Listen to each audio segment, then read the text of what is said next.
'Cause I'm tired of mediocrity, I'm bored of bureaucracy, I'm losing my sanity, see. I'm the downfall of all humanity, I'm the apple that fell from the apple tree, and on the way down, I bruised my knee. Hi, I'm Adam Roxby and welcome to Friends of the Earth Basecamp 2015. Direct down a woman on the phone. She said to me,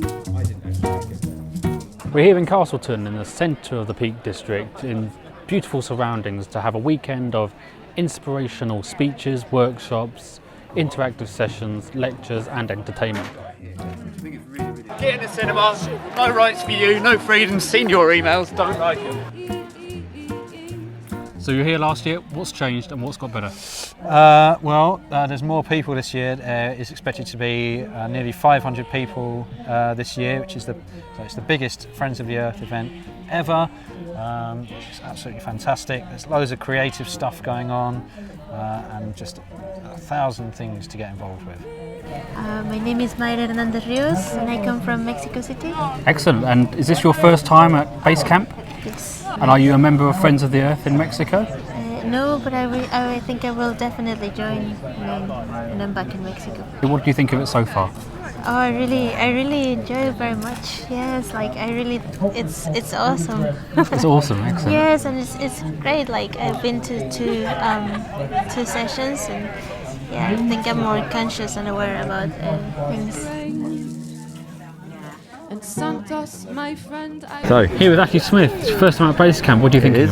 Yeah, it's a nice atmosphere so far, yeah, and beautiful setting. And I'm all set up and ready to make some pyrography necklaces. Got my woodcraft stools set up.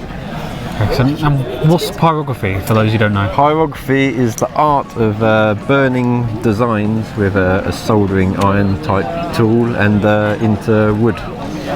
So it's making art From the wood. Art from wood.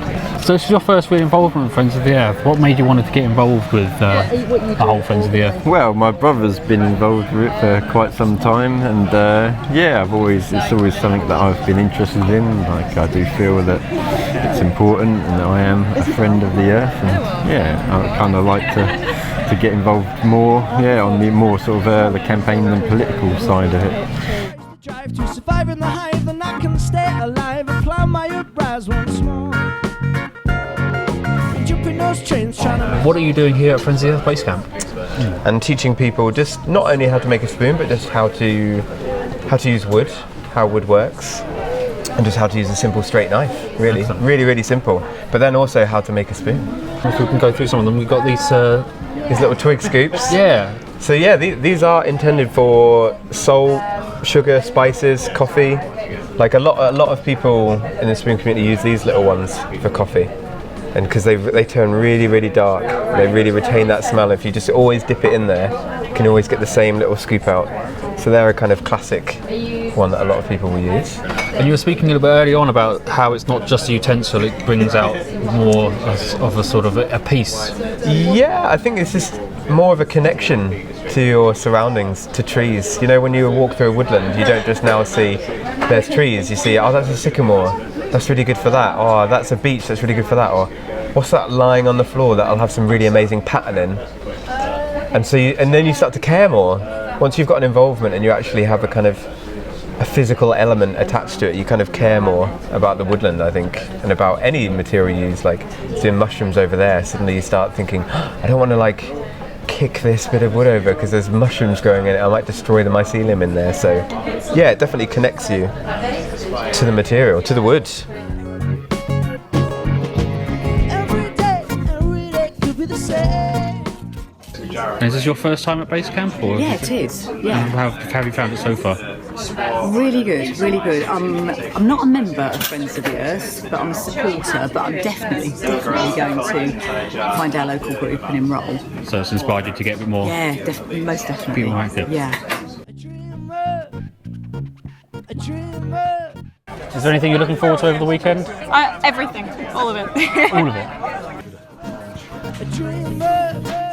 So here in the busy community kitchen, and we're at the Real Junk Food Project, who are going to be cooking us our dinner for tonight. So could you tell me who you are and what's going on here? Yeah, so my name's Joshua Lawson. I'm from the Real Junk Food Project. The cafe I'm from, the Real Junk Food Project is a network of cafes. All of them work around two principles. The first of all is that all the food that we use is food that's intercepted, so food that otherwise would have gone to landfill or anaerobic digestion or otherwise have been thrown away. The second thing is that everything that we do is pay as you feel.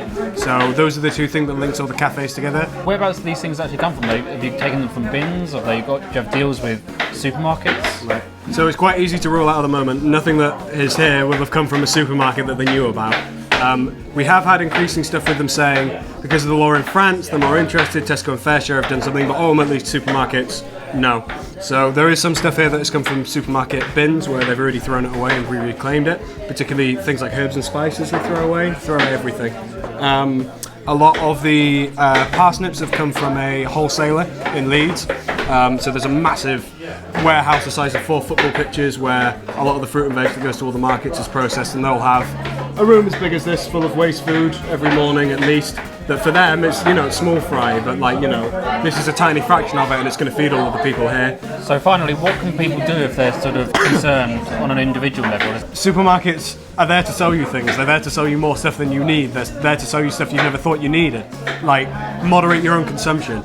What you do as a response, don't feel guilty as an individual if you throw away half a pie because you can't finish it and it's gone a bit spoiled. That's the way it is. Just reflect upon that fact, trying to integrate it further into how you use things, and be creative. Like, understand seasonal veg, what is available. Think about areas and groups that could use your support and things like that. Essentially, be active, don't be passive, be engaged in things, and just try and moderate yourself. Like, food is a basic right. Everyone deserves access to food, and we don't live in a world of dearth. We live in a world of what it is more is gross abundance. We have far too much, and that's why we waste so much.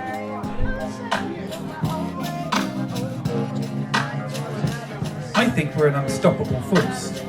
I honestly think that if we continue and if we push as hard as we can achieve the things we're trying to achieve. But I also think that if we're going to achieve them at the pace we need to achieve them at, we need to become bigger, we need to become more powerful, we need to become more diverse as a community of people, as a movement. And so this year, Basecamp, this fantastic gathering of creative minds and energy, this event, we're trying to theme it around the broad concept of movement building, challenging ourselves about how we can bring more people into involvement in environmental action, social justice action, how we can collaborate better, and how we can diversify, how we can bring more people from more backgrounds, more types of organisations, more allies to join in to create the change that we want to create.